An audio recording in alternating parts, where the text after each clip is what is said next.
Growing up kind of behind the Iron Curtain, I mean, you were kind of there for a major piece of history and have a probably unique understanding of it.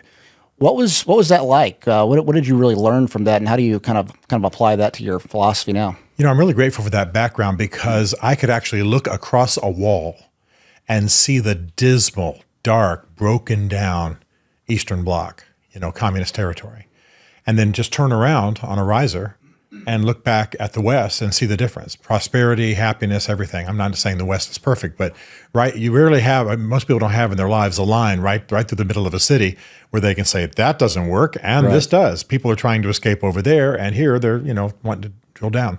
So it was profound for me, and especially since patriotic, I'm in DC to try to fix your government, trying to make a difference. But always in the back of my mind is what I've seen not work of communism and oppression and tyranny and things of that nature. Is it weird for you now looking at society, especially like Gen Z, the protests, let's call them the pro-Hamas protests at the college campuses, and really pushing this communist idea openly? Yeah, it really is a shock to me. I mean, there's a lot of blame to go around, the schools, universities, our culture, what have you. But, I'm old enough to have seen communism fall and to have the conclusion, well, that's over. We had that experiment. We had the Stalinist experiment. We had all that kind of thing, and it didn't work. So while we got to find some new models, if you don't teach a generation what the truth is, and they get a little bit older, I know I'm sounding like the old man here, well, then they're on campuses chanting Marxist slogans and down with America. And then, of course, we can get into the Israel thing. And the fact is they just haven't been taught. They just don't have the examples. And so they're freely going neo-Marxist without realizing the consequences, whereas Marxism has brought more bloodshed, certainly in the last centuries, than any other single force. So it's a sadness they don't know it, and I'm hoping we don't have to live through it again. I mean, do you think that was like an intelligence operation maybe from other countries, like bringing those ideas into the colleges and through the professors to teach a generation?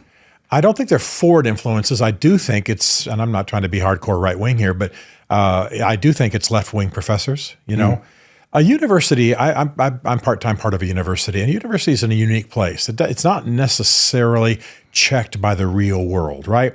Like if you're in their business school, that can get real academic, and you're not really out there on the market having to deal with the thrust and the parry of whatever the market's doing. Same thing with intellectual and political ideas. So you can be in a university. I mean, some of the craziest ideas in history have sprung up from universities because they're not necessarily, they're a little isolated from the real world. Right. So I think it's left-leaning professors, kind of 60s professors, the boomers kind of grown up and, now they're the chairman of those departments. I also think a lot of the anti-Israel stuff and a lot of the neo-Marxism does come from foreign students, foreign professors. We know, for example, a lot of what's going on right now are international students. And I love the Middle East, do a lot in the Arab world. I'm not a bigot against it, but there's no question. You see the crowds chanting, "We love Hamas missiles." That is for the most part Middle Eastern students who are leading American, suburban kids astray.